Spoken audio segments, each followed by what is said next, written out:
Hai guys, selamat datang lagi di teman cerita spesial horor Oktober. Yang mana buat kalian yang belum subscribe, cepetan klik tombol subscribe di bawah. Karena kalau kalian udah subscribe, pasti kalian udah pernah nonton deh video yang tentang judulnya tuh Diambang Kematian, dimana akhirnya tuh sampai dibuat ke film bioskop ya. Udah pada nonton belum? Nah, kalau di cerita itu, diketahui kan ternyata keluarga dari narasumber itu menganut pesugihan yang namanya kandang bubrah. Dan karena ceritanya kemarin itu juga sempat viral, ya sampai dibuat film. Ada juga nih, teman kita namanya Sarah, yang berasal dari Tulungagung, Jawa Timur, mengirimkan ceritanya karena merasa dirinya itu punya gambaran kehidupan yang 11-12 dengan cerita yang tadi tuh Diambang Kematian, tapi di sini dengan angle yang berbeda. Tapi sebelumnya nih kita syutingnya di sini, berarti videonya akan panjang banget dan kita butuh untuk duduk ya gengs ya. Jadi kalian pokoknya simak baik-baik ini ceritanya babar. Gue sampai speechless, beneran ini speechless. Ya menurut gue ini cerita paling gokil di bulan Oktober ini, gengs. Jadi kalian harus banget nonton sampai habis. Karena keluarga dari Sarah ini, itu dikatakan terkena santet yang sangat mengerikan dari Jawa kuno, yang bernama santet Pring Sedapur. Jadi bagi Sarah yang mengalami ini, dia sendiri juga sampai mencari tahu dan mempelajari tuh santet yang menyerang keluarganya tersebut. Di mana Pring Sedapur sendiri itu memiliki arti serumpun bambu atau sebaris bambu, yang diibaratkan di mana satu rumpun bambu itu kayak satu keluarga atau satu keturunan yang akan menerima serangan dari santet tersebut. Belum apa-apa kita udah merinding banget ini ceritanya beneran, gengs.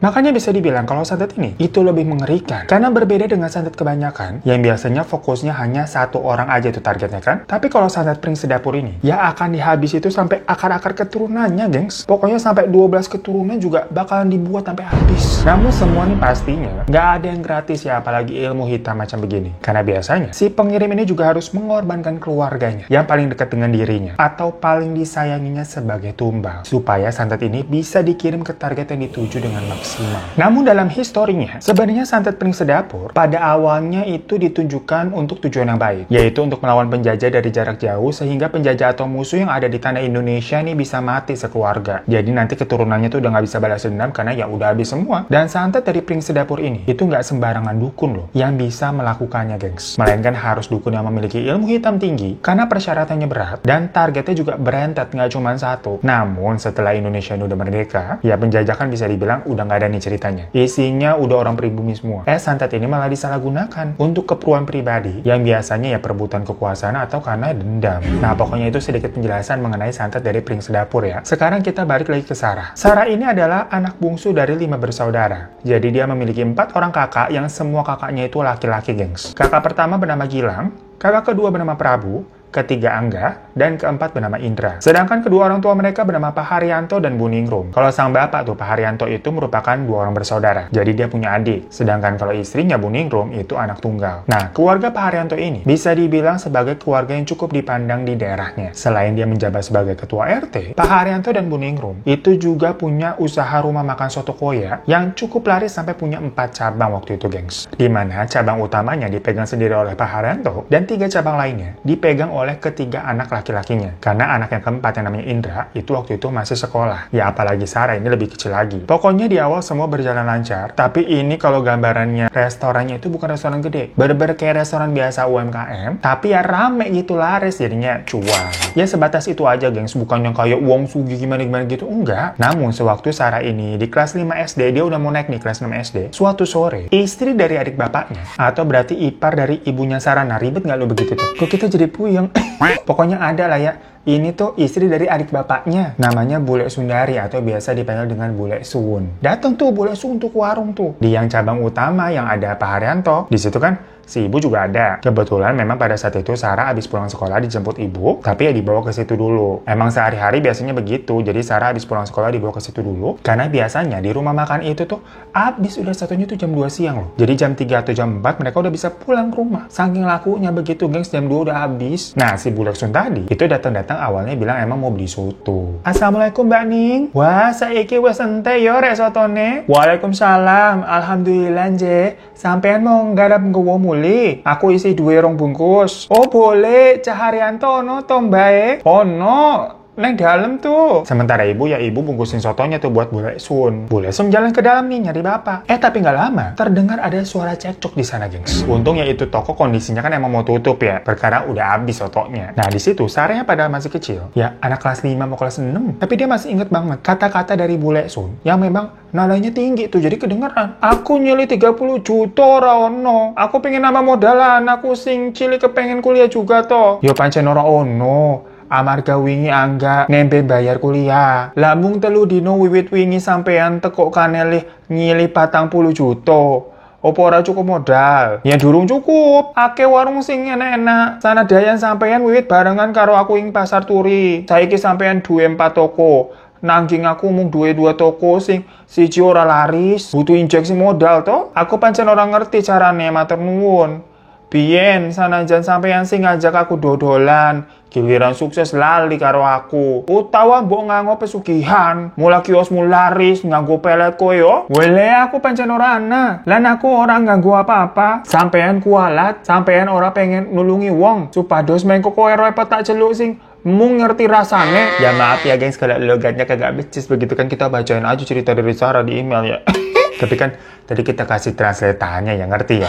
Habis itu pokoknya nih, ngeselin banget ya. Bule Sun keluar dan ibu kan langsung ngasih sotonya ya. Diambil tuh sama Bule Sun tuh, tapi boro-boro dia bayar. Lah dia langsung pergi ke meja biasa tempat ibu naruh duit. Itu dibuka tuh lacinya dan diambil semua duitnya dari laci, gengs. Sampai ibu bilang, lo mbak jangan diambil. Tapi si Bule Sun ini langsung kabur aja gitu, pergi bawa uangnya. Sedih itu. Bapak sama ibu cuma bisa ngelulus dada aja ngelihat kelakuannya Bule Sun. Gimana pun juga itu istri dari adik si bapak habisnya ya. Yang ternyata dulu nih ceritanya, emang tuh awal mula jualannya bapak di pasar numpang lapak adeknya, yaitu ya suami dari Bule Sun tadi. Karena adeknya itu lebih dulu jualan batik. Nah di depannya itu dibukalah tuh bapak buka gerobak soto. Dulu mah usaha batik adeknya lumayan laku. Jadi memang yang bayar uang sewa buat tempat jualannya itu di pasar, ya adiknya doang. Sedangkan si bapak maksudnya ini gratis. Kan numpang istilahnya, jadi adiknya emang bantu kakak. Sampai akhirnya usaha bapak berkembang dan membuka toko sendiri buat sotonya. Hingga waktu berjalan nih, ya mungkin karena bapak jualannya soto, jualan makanan ya, jadi laku-laku aja konsisten gitu. Sedangkan kalau usaha adiknya itu mengalami penurunan. Karena kan batik namanya juga batik ya apa ya, occasion. Nggak selalu rame gitu ya. Dan sebagai kakak, ingin membalas jasa adiknya waktu dulu, karena memberikan apa ya, lahan tadi tuh space gratis. Jadinya bapak memang suka tuh membantu adiknya kalau misalkan adiknya butuh sesuatu, termasuk uang dan sebagainya. Namun ya lama-lama namanya manusia kadang suka ngelunjak ya. Jadi kayak bergantung terus-terusan, terutama ya Bule Sun itu, yang selalu ada aja minta ini itu. Ya pokoknya setelah tadi kejadian Bule Sun marah-marah, dan habis itu pergi ya, sebenarnya nggak ada apa-apa. Namun memang Bule Sun ataupun suaminya ini tidak berkomunikasi lagi sama bapak dan ibu tuh kurang lebih 4 bulanan. Biasanya mah tiap minggu rutin gitu yang nongol gitu, minta apa ataupun sekedar ngobrol tuh. Ini enggak, habis kejadian tadi tuh 4 bulan diem-dieman. Dan itu juga bertepatan habis 4 bulan tadi tuh dengan ulang tahunnya Sarah yang ke-10. Tahu-tahu pagi-pagi nih ada surprise. Tapi surprise-nya bukan kado, melainkan dilihat ada kembang yang ditabur di depan rumah. Dan besok-besoknya sampai 3 hari berturut-turut, setiap malam nih tercium di rumah bau kemenyan. Dan paginya dilihat emang ada tuh tadi yang naburin bunga 7 rupa. Nih siapa yang naburin kayak bunga kuburan di depan rumah? Padahal kan selama 3 hari itu pas dilihat pagi-pagi ada begituan, disapu lah, dibersihin ya. Tapi besoknya ada lagi gitu kan. Karena ngerasa aneh. Di malam selanjutnya nih, Kak Gilang sebagai anak nomor 1 itu sampai begadang. Karena katanya dia mau ngeliat siapa nih yang naburin bunga. Ya cuma yang lain pada tidur semua ya. Tahu-tahu pas malamnya tuh, Kak Gilang teriak dan membangunkan semua orang. Karena katanya dia melihat ada sosok merah dengan lidah yang panjang di depan rumah. Pas bapak keluar buat ngecek, dilihat nggak ada siapa-siapa. Namun lagi-lagi ada taburan kembang tuh di tanah. Ya padahal kan sebelumnya disapu, ya udah dibuang ke tempat sampah. Pas Kak Gilang ditanya nih, kayak kamu sempat ngeliat nggak ada orang yang naburin nih? Kak Gilang masih kayak gemeteran aja sambil bilang mengenai sosok merah yang tadi katanya dia lihat. Ya abis ngeliat sosok itu dia langsung berpaling, nggak ngeliat siapa-siapa lagi, nggak mau ngeliat ke arah jendela keluar. Nah paginya karena begadang nggak tidur ya, Kak Gilang nih malah sakit. Badannya panas dan batuk-batuk kayak orang demam flu gitu loh. Awalnya ya orang-orang mengira Kak Gilang seperti itu karena dia bergadang nih masuk angin. Jadinya cuma dikasih obat warung biasa dan nggak dibawa ke rumah sakit. Sementara bapak dan ibu sama yang lainnya juga beraktivitas seperti biasa, karena kan harus jaga toko dan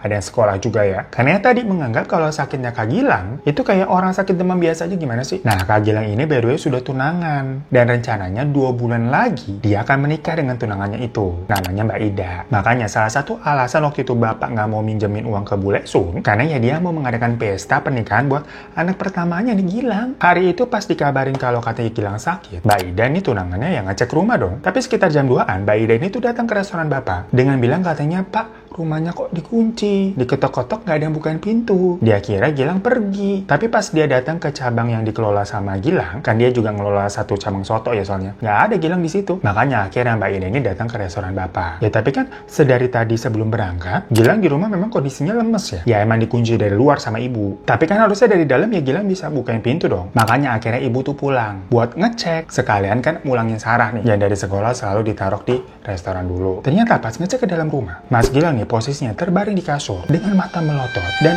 mulut yang menganga, tapi sudah tidak bernyawa. Satu keluarga berhisteris dan gak menyangka kalau Kak Gilang yang padahal dari pagi cuman kayak demam biasa tuh kok udah nggak ada. Sampai akhirnya ya udah Kak Gilang dimakamkan. Dan setelah Kak Gilang meninggal, cabang yang tadinya dipegang sama dia itu diambil alih oleh ibu. Jadi yang cabang utama dipegang sama bapak dan cabangnya Mas Gilang dipegang sama ibu. Tapi semenjak itu pun tahu-tahu giliran Kak Prabu nih yang merupakan anak kedua yang perlahan-lahan sakit, gengs. Awal mulanya tuh ya, di malam keluarga mengadakan tahlilan 100 harian Kak Gilang. Setelah selesai dan semua orang beristirahat, tahu-tahu dari dalam kamar nih Kak Prabu teriak. Persis kejadiannya waktu itu kayak kejadiannya Mas Gilang. Pas semua orang ngecek, kondisinya Kak Prabu udah muntah-muntah. Dan Kak Prabu di situ terlihat seperti tersedak gitu, gengs. Jadi kayak mau muntah tapi nggak bisa gitu. Ya sama ibu akhirnya dibantu kayak dipupukin dari belakang kan, biar keluarnya gampang. Tapi tetap kayak susah, kayak nggak bisa gitu. Sampai akhirnya Kak Prabu nih masukin jarinya ke mulut dan menarik sesuatu yang kayak panjang banget gitu, kayak rambut dari dalam tenggorokannya, gengs. Di situ Sarah nangis karena ngeliat pemandangan yang menurut dia serem banget. Rambutnya tuh kayak kusut hitam panjang nggak habis-habis dan basah karena darah itu rambutnya. Sampai akhirnya copot nih semua untaian rambutnya, plek gitu ya, keluar dari mulutnya Kak Prabu. Saat itu juga Kak Prabu pingsan. Akhirnya bapak sama Angga itu membawa Kak Prabu ke rumah sakit. Sementara di rumah karena Sarah takut ya, jadi dia tidur sama ibunya. Tapi saat tidur di samping ibunya, Sarah kebangun karena tiba-tiba dia mendengar ibunya seperti mengusir sesuatu. Sana pergi yang jauh. Jangan ganggu saya dan keluarga saya lagi. Saya nggak tahu apa-apa. Saya dan keluarga saya nggak salah apa-apa. Ibu ngomongnya sambil kayak gerak-gerak kayak orang ngigo gitu, kayak mimpi buruk. Sarah yang masih kecil kan ngelihatnya nangis ketakutan ya. Di situ baru ibunya benar-benar terbangun karena ya tangisannya Sarah tuh di sampingnya. Ya udah ditenangin kan Sarah sama ibunya karena ibunya juga nggak sadar melakukan hal tadi. Tapi paginya jam 7, Angga ini pulang sendirian sambil menangis. Dia bilang kalau Kak Prabu itu meninggal di rumah sakit, guys. Ibu di situ bener kayak shock, dia langsung terduduk, lemes, nggak percaya, menangis-nangis. Siang itu Kak Prabu akhirnya dikuburkan di samping kuburannya Kak Gilang yang baru genap 100 harian berpulang loh padahal. Nah saat tahlilan, malam hari ini bapak sama ibu kayak nggak fokus, deh kayak bengong aja gitu kan, karena mungkin terpukul ya dengan dua anaknya ini meninggal dalam waktu yang berdekatan karena sakitnya misterius dan bisa dibilang mendadak juga. Dan setelah itu pun mereka berdua ya udah kayak sering bengong gitu kan, dan usaha restorannya jadi nggak kepegang dengan benar. Kak Angga tuh yang anak ketiga yang jadinya kalang kabut nge-backup 4 restoran sekaligus. Pokoknya semenjak saat itu nih keadaan rumah terasa sangat berbeda. Setiap malam bapak kayak suka panik sendiri, ketakutan apa sebab, dan kayak mencengkram tangannya ibu kayak ketakutan gitu habisnya, gengs. Ya Kak Angga, Indra sama Sarah nggak tahu harus gimana. Bahkan bapak sampai pernah loh malam-malam manggil mereka bertiga dan kayak apa ya, nasehatin semacam kayak ngasih wasiat kalau nanti bapak meninggal gitu, katanya gitu. Ya Sarah lagi-lagi yang terbilang waktu itu kan dia masih kecil, nggak tahu nih kayak kenapa emang bapaknya ya. Cuman Kak Angga sama Kak Indra nangis-nangis kayak, bapak jangan ngomong gitu dong. Pagi harinya sebelum semua berangkat beraktivitas seperti biasa, mereka nih nggak melihat bapak. Sarah pun juga hanya melihat sang ibu dengan muka yang sayu dan mata yang sembab. Ibu nih bilang ke Angga, menyuruhnya untuk ngabarin warga buat nguburin bapak. Sementara Sarah sama Indra itu disuruh tetap untuk berangkat ke sekolah. Jadi situ kan pada kaget, hah, nguburin bapak meninggal? Pas semua masuk ke kamar, bener aja bapak udah terbaring dengan mulut yang berbusa, gengs. Kak Angga ya sempat nanya, ini kenapa bapak, Bu? Tapi ibu malah semacam kayak menyuruh Angga untuk udah cepet kabarin warga, minta tolong cepetan ini diurus ini pemakamannya. Ya sambil nangis-nangis Angga keluar ke tetangga. Sementara Indra disuruh nganterin Sarah karena udah telat sekolah, kayak udah cepet, udah telat tuh adekmu. Ya Indra di situ kan udah gede, udah mau lulus SMA. Dia mikir kayak, loh ini bapak meninggal loh. Ya aneh banget dia tetap disuruh sekolah sama ibunya. Akhirnya hari itu nggak ada yang sekolah, mau Indra mau Sarah. Semua pada ke pemakaman bapak lah. Iyalah, makanya kok kayak ada yang disembunyikan oleh sang ibu. Dimana setiap kali ditanya, kayak, Bu, bapak meninggal kenapa? Ibu tuh nggak mau jawab. Ya bisa bapaknya sakit apa sampai berbusa begitu? Padahal bapaknya ini nggak punya riwayat ayan loh. Namun setelah itu keadaan ibu juga seperti bukan orang baik, kayak orang stres, depresi gitu gengs. Sampai akhirnya ibu pun sempat dirawat beberapa hari di rumah sakit. Hingga ya akhirnya diperbolehkan untuk pulang tapi dengan obat-obatan terus tuh. Setelah keadaan dirasa mulai membaik, seiring berjalannya waktu, ibu berusaha tegar dan menghandle restoran-restorannya lagi. Indra juga akhirnya udah lulus SMA dan nggak lanjut kuliah, dimana dia langsung mengambil alih salah satu cabang restoran. Sampai akhirnya 10 tahun kemudian, jadi selama itu bisa dikatakan situasinya normal ya. Mereka juga udah lumayan healing, menerima kepergian 3 keluarganya, yaitu Bapak, Kak Gilang, sama Kak Prabu. Sarah pun juga udah genap berusia 20 tahun. Tapi memang dari 10 tahun sebelumnya, dari 4 restoran tuh yang bertahan 3 restoran aja. Yang satunya tuh tutup bangkrut. Dimana sekarang yang restoran utama itu dipegang ibu, yang satu Angga, dan yang satu Indra. Dan dari ketiga restoran itu juga udah nggak seramai dulu. Ditambah ibu di sini kan juga apa ya, makin tua. Jadi niatnya, restoran utama nanti diserahkan kepada Angga, terus yang punya Angga dikelola buat si Sarah. Namun tahu-tahu nih ya gengs, teror 10 tahun silam seakan menghampiri mereka lagi. Dimana Kak Angga jatuh sakit. Namun keadaannya waktu itu nih, Kak Angga itu udah menikah dan tinggal di rumahnya sendiri karena dia juga udah punya 2 orang anak. Nah hari itu istrinya tuh nelfon ke ibu, bilang katanya mau nitip anak-anaknya. Ya macam nitipin anak ke neneknya gitu kan gak ada salahnya ya. Tapi waktu ibu nanya kayak, tapi kamu kenapa kok suaranya terdengar panik? Soalnya di telepon memang katanya istrinya Kak Angga ini terdengar panik. Istrinya tuh bilang, kalau semalam Mas Angga ini sakit. Dia teriak-teriak kayak halusinasi. Dan sekarang nih badannya panas. Makanya mau dibawa ke rumah sakit. Sementara itu, anak-anaknya titip ya. Maksudnya nitipin di sini juga ibu tuh dimintain tolong untuk datang ke rumah mereka. Ya udah makanya pada hari itu pun Sarah disuruh gantiin ibu buat jaga restoran. Cuma Sarah yang tadi diceritain sama ibu tentang percakapan ibu di telepon sama istrinya Mas Angga ya, kayak semacam apa ya, flashback ke kejadian 10 tahun yang lalu. Firasat Sarah juga jadi kayak gak enak kan, kayak cemas. Dan bener aja, pas dia mau pergi ke restoran keluar rumah, dia lihat tuh di depan udah ada bunga ditaburin lagi. Sarah yang kaget langsung nyapu itu bunga dan dia buru-buru pergi aja udah ke restoran. Dan bener aja sekitar jam 1 siang, Sarah dapat kabar kalau Kak Angga meninggal, geng. Wah, di situ satu keluarga kayak hancur banget dengerin. Dan udah mulai ketakutan nih, karena pas ditanya ke istrinya, kejadiannya gimana sih kok bisa meninggal? Istrinya itu cerita, waktu mereka lagi tidur malam, tahu-tahu dia kebangun karena Mas Angga yang di sampingnya itu teriak-teriak dan nunjuk-nunjuk ke arah ke depan kasur. Tapi pas istrinya nyalain lampu, nggak ada apa-apaan. Angga bilang katanya tadi ada makhluk merah dengan lidah panjang yang berdiri ngeliatin dia. Di situ istrinya mengira kalau suaminya ini semacam apa ya, mimpi buruk aja, berhalusinasi. Soalnya sebelum-sebelumnya nggak pernah ada hal-hal macam begitu kejadian. Mereka ini menikah udah 8 tahun, gengs. Paginya tuh Mas Angga demam. Dia menggigil kayak orang ngigo, bilang pergi gitu. Makanya habis itu istrinya telepon ibu buat minta tolong temenin nih jagain anak-anak. Soalnya dia mau membawa Mas Angga ini suaminya ke rumah sakit. Sampai rumah sakit dicek, dibilang sama dokter demam biasa. Tapi tahu-tahu Mas Angga di situ kejang-kejang melotot sambil nunjuk-nunjuk sesuatu dan meninggal kayak orang kena serangan jantung. Nah, merasa ini ada kemiripan ya dengan kejadian Mas Gilang sama Kak Prabu yang 10 tahun lalu. Indra sama Sarah yang udah gede ya mikir nih, kok kayaknya ada yang aneh. Sementara sang ibu balik juga kayak waktu itu, yang kayak ketakutan, diem banyak bengongnya. Ditanyain ini itu ibunya nggak jawab. Akhirnya Sarah sama Indra sepakat buat nanya ke orang pinter. Karena kan kalau dari cerita-cerita kakaknya yang katanya ngelihat makhluk merah berlidah panjang itu kan kayak mistisnya kok sama ya. Tahu nggak gengs? Dari 2 orang pinter yang mereka datangi, dua-duanya nih itu nggak ada yang mau bantu karena katanya sesuatu yang mereka hadapi itu sangat berat. Dan 2 orang pinter yang nggak mau ikut campur. Ya Sarah sama Indra bingung dong, harus gimana kalau kagak ada yang mau bantu nih? Mereka udah buntu. Tapi pas mereka ngomong ke ibu, kalau kata 2 orang pinter ini keluarga mereka sedang mengalami situasi yang kayak berat sampai nggak ada yang mau bantu, ibu tuh tetap diem aja, lempeng, nggak nangkepin. Ya karena keadaan ibu tuh begitu lagi ya. Maksudnya kayak nggak bisa bekerja, nggak bisa berfungsi dengan baik. Jadinya Sarah turun tangan langsung tuh nge-handle restoran yang soto cabang utama. Sementara Indra ngurus yang punyanya dia sama ngurus yang bekas punyanya Kak Angga. Ya sebenarnya yang punya Kak Angga itu niatnya nanti nih mau diwarisi ke anak-anaknya. Tapi kan anak-anaknya masih kecil. Yang paling gede aja baru 7 tahun. Nah sementara nih semakin hari ini kondisi ibu itu semakin menurun, kayak banyak pikiran. Sampai suatu ketika Kak Indra nih ceritanya mau nganterin makan buat ibu. Pagi-pagi tuh sekitar jam 7. Buat sarapan kan sebelum memang Kak Indra ini berangkat kerja. Sarah ngeliat tuh Kak Indra beneran masuk ke kamar ibu. Bawain makanan dan di dalam kayak lama. Ya Sarah pikir ya Kak Indra soalnya kan nyuapin ibu pelan-pelan modelannya. Sementara itu Sarah beberes rumah nih, sembari menunggu orang yang akan datang untuk merawat ibu. Jadi memang kayak tetangganya itu tuh belakangan dimintain tolong buat jagain ibu. Biasanya datang jam 8 terus nanti sampai jam 4 sore. Pokoknya sampai Sarah atau Indra udah pulang ke rumah lah. Tugasnya cuma nemenin ibu, mastiin makan siang, ngasih obat juga. Bukan yang kayak bersih-bersih rumah gitu, enggak. Makanya Sarah yang masih bersih-bersih. Sampai tahu-tahu tuh pas lagi bersih-bersih, Sarah mendengar suara tangisan ibu dari dalam kamar. Pas dia ngecek, bener ternyata kakaknya sama ibunya lagi berpelukan dan mereka berdua nangis, gengs. Tapi pas Sarah tadi buka pintu, mereka kayak langsung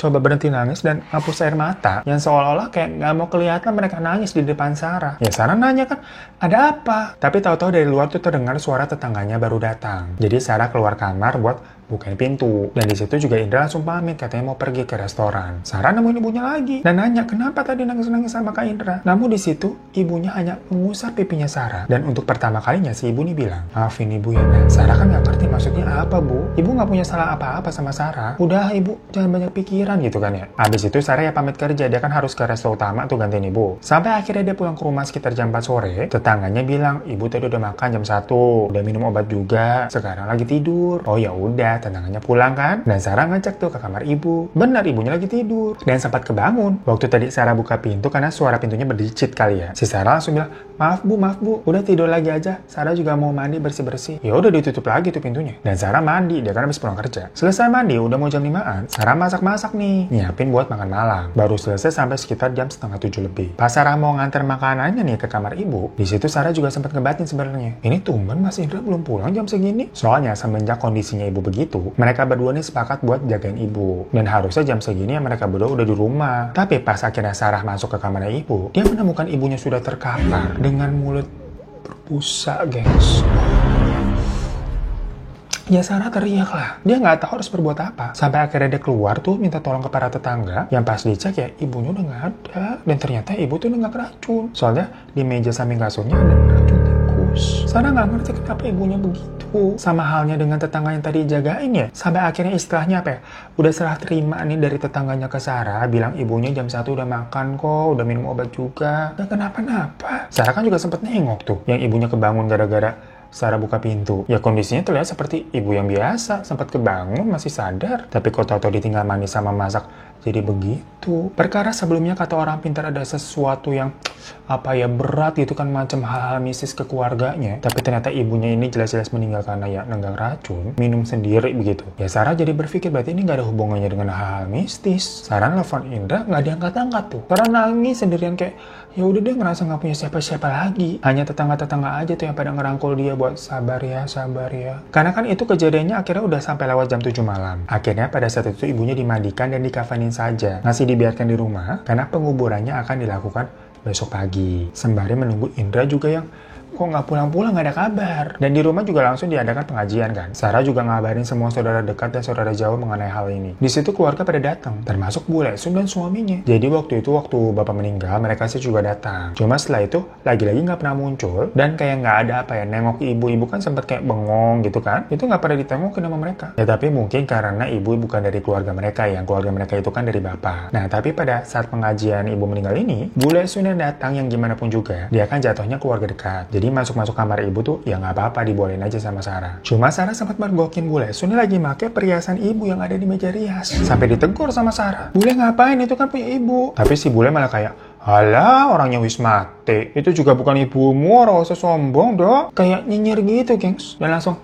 ngeletakin perhiasannya habis itu pergi keluar. Nyebelin banget pokoknya tuh Bule Sun nih. Maksudnya Sarah kan ya, kok jadi sombong? Siapa yang sombong? Dia negor begitu kan karena itu ya perhiasan ibunya baru meninggal banget, masih belum dikubur pula. Ya cuma di situasi seperti itu, Sarah udah nggak punya tenaga dan udah, nggak mau mikir yang ribet-ribet. Dia pun lagi bingung di tengah banyaknya orang yang masih datang tuh ramai ke rumah. Besok paginya, si Indra baru pulang dengan wajah yang lelah banget sama lemes. Dia sih ikut mengantarkan ibu nih sampai ke kuburan dan nangis terus-terusan. Sampai rumah pun, Mas Indra masih nangis terus-terusan. Tapi Sarah yang merasa aneh, itu terus mencoba berbicara dengan kakaknya Indra itu. Maksudnya, kakak semalam kemana? Dibilang ibu nggak ada, bukannya langsung pulang. Dan sebelumnya Mas Indra sempat ngomong apa sih ke ibu yang sampai nangis-nangis tuh di kamar kemarin? Apa ini ada hubungannya dengan yang dukun bicarakan katanya ada sesuatu yang berat? Tapi jelas ibu mereka tuh meninggal karena minum racun sendiri. Tapi tetap aja di situ Kak Indra nggak mau ngomong. Dan dia malah menyendiri di kamar dikunci. Cuma pas malamnya itu ada pengajian ya dia ikut ngaji. Tapi habis itu dia mengurung diri lagi di kamar. Sampai beberapa hari, cabang restoran yang dipegang ya nggak kepegang jatuhnya. Dan ada saat si Indrani bilang kalau dia menitipkan semua restoran itu kepada Sarah. Habis itu pergi, ngilang. Maksudnya kayak nggak tahu kemana, nggak ada kabarnya. Habis bilang kayak gitu doang, nitipnya semua restoran di kamu. Udah pergi, hilang. Sarah sampai sempat lapor ke polisi loh, gengs. Tapi kan di situ Kak Indra udah gede dan emang pamit juga jatuhnya, emang pergi ya. Jadinya dianggap ini bukan sebagai laporan orang hilang, kagak bisa. Ya emang orang yang mau pergi aja kali. Sampai akhirnya waktu berjalan. Sarah yang awalnya struggle banget tapi kewalahan ya ngelola 3 cabang nih. Dan mendadak hidup sendirian. Sampai udahlah dia kerja aja tuh kan. Ke cabang 1, cabang 2, cabang 3. Nyari jodoh dah kagak kepikiran. Dia sendiri bingung dengan situasi hidupnya. Boro-boro nyari jodoh. Namun selama itu, Sarah benar-benar tidak mengalami hal mistis apapun, gengs. Makanya masalah kayak yang tadi diomongin sama dukun, dia pikir itu kayak, lah cuma omongan bisa-bisaan aja kali. Kayak macam dukun-dukun gadungan. Yang semuanya tuh disambung-sambungin sama hal-hal mistis. Sarah sendiri pun pada saat itu ya udah cukup tersita waktunya dengan ngelola 3 restoran cabang ini. Lama-lama nggak kuat daripada gila, Sarah akhirnya minta bantuan ke Bule Sun dan suaminya. Karena gimana pun juga lah, itu saudara paling dekat dari bapak. Meminta mereka untuk mengelola 2 cabang restoran lainnya. Sarah juga udah tutup mata deh. Mau itu 2 cabang gulung tikar kek atau gimana, udahlah nggak peduli. Yang jelas Sarah hanya fokus di cabang utama dan dari situ dia bisa menghidupi dirinya sendiri aja udah cukup. Dia kayak merasa udah nggak punya siapa-siapa lagi, udah hopeless tapi kayak harus tetap hidup gimana sih? Sampai bener aja 1 cabang yang dipegang sama Bule Sun bangkrut tutup, gengs. Jadi total restorannya hanya punya 2 cabang nih ya. 1 yang tetap dipegang sama Sarah yang cabang utama, 1 lagi akhirnya dipegang berdua tuh sama Bule Sun dan suaminya. Di sisi lain kakaknya Indra bener-bener nggak ada kabar sampai 10 tahun berlalu. Jadi akhirnya di tahun 2021, waktu umurnya Sarah genap udah 30 tahun, tahu-tahu Kak Indra datang. Perawakannya kurus, gondrong, jenggotan panjang, tidak perawat. Sarah pun sampai nggak kenalin. Di situ Kak Indra baru cerita di mana 10 tahun yang lalu saat dia mengantarkan makanan ke kamar ibu dan nyuapin ibu, ibunya tuh bilang kalau keluarga mereka dikirimi santet piring sedapur. Semua itu baru diketahui saat bapak sama ibu ini ngerasa ada yang nggak beres. Karena yang meninggalnya Kak Gilang dan Kak Prabu secara berdekatan dengan yang cerita kurang lebih sama. Makanya mereka ini ke orang pintar yang ternyata hampir sama dengan cerita Indra sama Sarah. Karena kan mereka sempat ke orang pintar juga ya. Dan beberapa dari orang pintar itu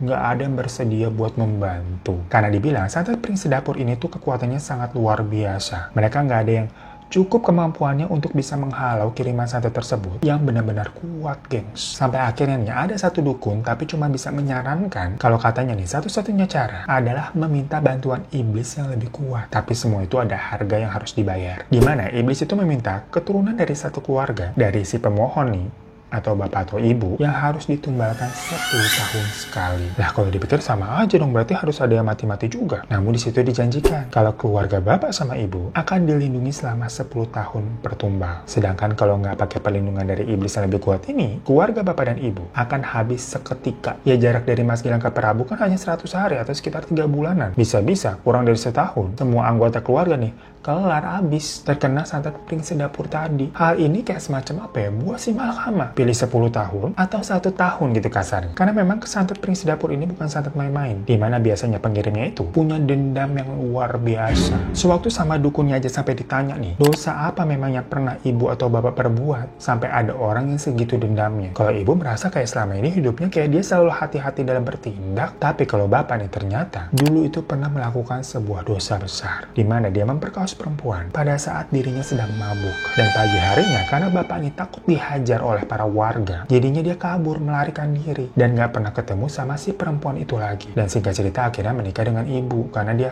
berusaha melupakan kejadian masa lalu. Nah di situ bapak mulai berpikiran kalau memang perempuan itulah pelakunya. Dimana itu juga alasan bapak menemui dukun ini karena katanya bapak itu sering sampai melihat sosok penampakan perempuan itu. Tapi bapak sendiri sebenarnya nggak tahu kalau sosok itu sebenarnya udah meninggal atau masih hidup. Kan memang soalnya sempat ya ada keadaan waktu si bapak nih kayak suka ketakutan sendiri semenjak kepergian Mas Gilang sama Mas Prabu. Nah itu si bapak ternyata seperti melihat atau didatangi sosok perempuan itu, gengs. Nah akhirnya kan nggak tega kalau ada anaknya harus dijadikan tumbal lagi. Perkara kan bapak udah kehilangan 2 orang anak nih, Gilang sama Prabu. Berarti pilihannya sekarang kalau nggak Angga, Indra, atau Sarah. Makanya bapak berniat untuk menyerahkan dirinya sendirilah sebagai tumbal. Dimana bapak sebenarnya minum racun juga di malam itu, gengs. Makanya mulutnya berbusa. Disinilah macam kayak gali lubang tutup lubang. Maksudnya bapak menyerahkan dirinya ke iblis untuk bisa melindungi keluarganya dari iblis lainnya. Kan kayak, Dan bener aja, 10 tahun berjalan seperti biasa lagi kan. Tapi setelah itu berarti harus ada yang ditumbalkan lagi untuk bisa melindungi keluarga yang lainnya. Ibu sebenarnya selama 10 tahun itu diam-diam berusaha melakukan segala cara untuk bisa mengakhiri memutus segalanya. Tapi semua udah terlanjur salah nih. Semenjak bapak akhirnya juga melakukan perjanjian dengan iblis akan dirinya sendiri. Jadi istilahnya nih udah dipermainkan sama iblisnya, gengs. Kalau nggak ngasih tumbal, ya keluarganya akan langsung hancur dalam waktu yang cepat. Nggak ada sesuatu yang baik. Makanya biasanya kalau orang lain tuh katanya si dukun memberikan tumbalnya adalah keturunan cucu mereka yang baru lahir gitu, jadi bayi baru merah dikasih tuh ditumbalin, dibunuh tuh diapain biar tidak terlalu merasa kehilangan karena kan masih baru lahir, belum ada keterikatan kecuali sama ibunya mungkin. Dan nanti 10 tahun selanjutnya kayak ya udah ternak keturunan aja, ditumbalin satu orang nih dan seterusnya. Cuma bapak sama ibu itu kan cuma punya 2 cucu yang dari Mas Angga tuh. Ya dulu Mas Gilang sama Mas Prabu belum sempat menikah ya. Lagi-lagi ibu nggak tega karena kan ibu nggak punya basic bukan orang jahat ibu. Sampai akhirnya bener aja karena ibu nggak melakukan apa-apa pun, ya Angga diambil. Bisa Indra sama Sarah. Makanya ibu memutuskan untuk menyerahkan dirinya sendiri, gengs. Dari situ aman lagi. Hingga 10 tahun kemudian, saat Sarah berusia tadi itu 30 tahun, dan Mas Indra tahu-tahu muncul setelah lama menghilang, menceritakan semua ini. Mas Indra bilang, selama 10 tahun dia menghilang, dia sudah mencari cara ke sana kemari untuk menyudahi semuanya, tapi ya nihil. Persis seperti apa yang dilakukan ibunya, nggak nemuin apa-apa. Dimana sekarang berarti udah harus giliran dia. Nah, Mas Indra itu datang kepada Sarah karena dia ingin meminta maaf. Soalnya dia tidak punya nyali untuk menumbalkan dirinya sendiri, seperti apa yang telah dilakukan ayah dan ibu, yang setidaknya berarti biar Sarah nih punya 10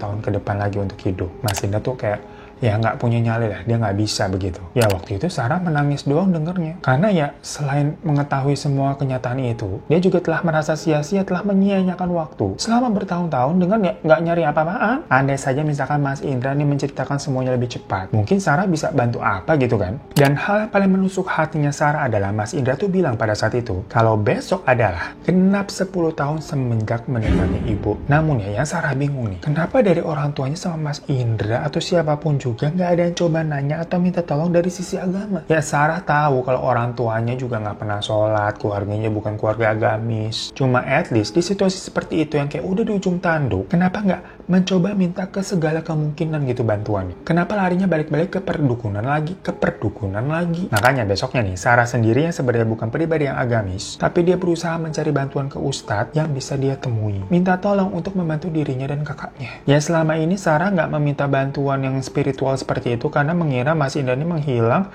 bukan karena hal-hal mistis. Terakhir ibunya juga meninggal karena nenggak racun. Itu kan ya apanya mistis. Dikira lebih kayak gangguan mental depresi aja nggak sih? Tapi ternyata ada alasan dibalik itu. Nah akhirnya pokoknya waktu Sarah nih membawa ustadz ke rumah buat dipertemukan kepada Kak Indra, ternyata Kak Indranya udah pergi lagi. Jadi nggak tahu kemana, nggak ada di rumah. Udah hilang lagi tuh orang. Besokannya ada polisi yang telepon mengkonfirmasi mengenai Mas Indra. Dilihat dari KTP-nya kan masih alamat rumah yang lama ya, yang masih ditinggalin sama Sarah emang dari dulu. Sarah yang dikonfirmasi begitu kan, iya bener Pak itu kakak saya. Dibilang sama polisi, Mas Indra ini ditemukan meninggal di jalanan yang namun orang lain, yang diperkirakan karena serangan jantung. Yang pas Sarah lihat nih kondisinya hampir sama udah kayak sebelum-sebelumnya kayak Mas Gilang dan Mas Prabu. Yang dulu tuh melotot terus nggak. Di situ Sarah udah ketakutan banget. Dia meminta tolong ustadz yang tadi untuk menyelamatkan dirinya, kayak tolong saya Pak Ustadz, tolong saya Pak Ustadz. Langsung diruwet tuh. Bahasa sananya ruwet atau ya istilahnya ruqyah lah. Tapi nggak ada apa-apa loh guys. Dibilang Sarah bersih. Maksudnya dia nggak ada tanda-tanda jadi target pertumbalan atau kayak ada ya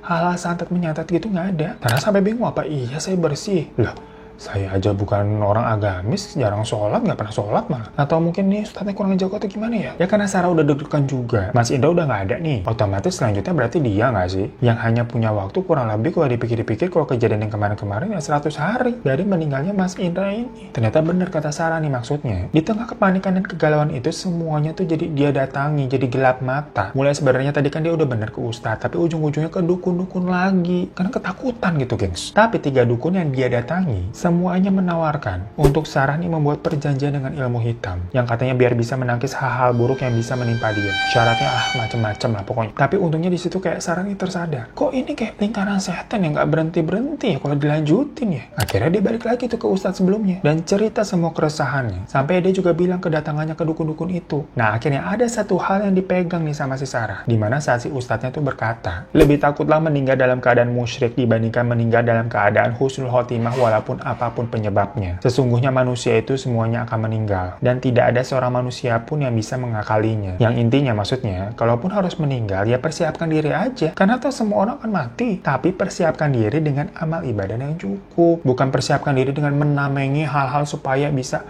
meninggal lebih lama. Buat apa? Karena na'udzubillah min dzalik, jika kita meninggal dalam keadaan berdosa, dimana oke sekarang misalkan tahun ini selamat gitu, karena bersekutu dengan setan. Tapi semuanya kan tadi ada syarat dan ketentuan yang berlaku. Kayak bapak dan ibu tuh yang harus menumbalkan 10 tahun sekali, yang ujung-ujungnya meninggal juga dalam keadaan musyrik malahan. Karena tadi manusia nggak ada yang abadi kok. Jadi kalau mau menuruti dukun-dukun itu, semacam ya udah terjebak dalam lingkaran setan aja. Nggak ada baik-baiknya. Jadi berpasrahlah, serahkan semuanya kepada Tuhan. Jika memang harus meninggal, ya meninggal lah. Apalagi kalau sudah tahu nih mau waktunya tiba gitu ya. Ya perbanyak amal ibadah, jangan jadinya nambah-nambah dosa lagi. Macam ibaratnya kita udah tua, ya udah lu rajin-rajin sholat, jangan malah lu maksiat melulu. Kan kurang lebih gitu ya maksudnya ya. Jadi makanya dari situ tuh, Sarah lebih memperdalam ilmu agama dan dia mondok gitu di pesantren. Akhirnya di momen itulah pula Sarah memutuskan untuk berhijab. Semua cabang soto yang tinggal 2 itu sepenuhnya diserahkan ke Bule Sun sama suaminya aja udah. Sarah udah nggak mau mikirin hal-hal yang duniawi. Jadi menjelang 100 hari itu, Sarah terus berada di pondok pesantren untuk menenangkan dirinya dan udahlah berpasrah. Setidaknya tadi, kalau dia memang harus meninggal, karena tadi yang dibilang adanya santet piring sedapur, ya udah nanti dia bisa meninggal, tapi diurus dengan orang-orang yang bisa mendoakan dia gitu, dengan orang-orang baik di sekitarnya. Hingga 100 hari pun tiba, gengs. Sampai malam hari, dia terus membaca Al-Quran, gak berhenti ambil nangis. Gak bohong, tapi dalam hatinya juga ada perasaan takut ya. Dan kala itu,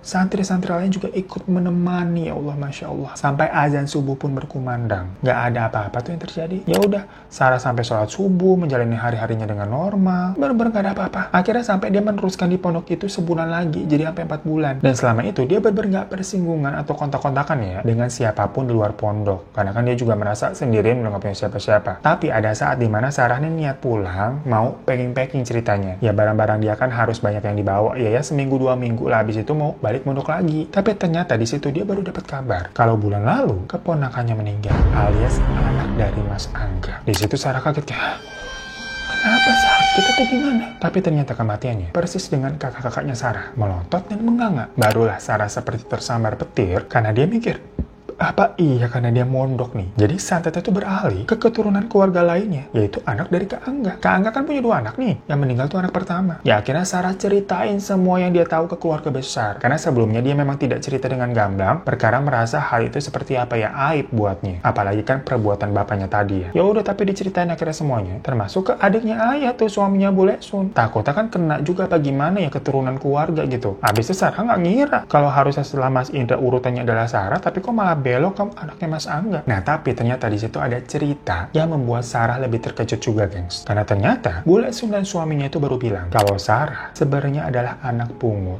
bukan anak kandung. Jadi dulu, sewaktu Sarah masih bayi banget, masih kayak baru lahir, itu dibuang di pasar. Nggak tahu siapa yang buang, nggak tahu siapa orang tuanya. Nah, ibu yang nggak tega, dan emang ibu kan pengen punya anak cewek ya, perkara anaknya cowok semua. Akhirnya ya udah, mengadopsi Sarah gitu, diangkat jadi anak. Dan waktu itu bapak juga setuju karena bapak ini nggak tega. Merasa dulu dia pernah berbuat dosa memperkaos wanita yang nggak tahu dia sebenarnya itu wanitanya sampai hamil apa enggak ya. Jika lo memang sampai hamil, jangan-jangan juga akan dibuang seperti ini loh. Makanya sekarang dia mau memperbaiki kesalahannya, ya udah diangkat tuh si Sarah. Dari bayi baru lahir. Dan memang semua orang diminta merahasiakan hal itu. Hanya untuk biar Sarah nih nggak sampai merasa kalau dia ini anak pungut. Habisnya juga orang tuanya siapa nggak tahu. Bukannya mau memutus silaturahmi dengan orang tuanya, nggak tahu itu anaknya siapa. Ya makanya ternyata dari situ Sarah nggak pernah ikut masuk ke dalam hitungan santet piring sedapur. Karena dia tidak ada hubungan darah dengan bapak ibu. Jadi dari awal ya memang dia bersih sebenarnya. Yang sekarang ternyata santet itu tuh masih mengincar keturunan sedarah dari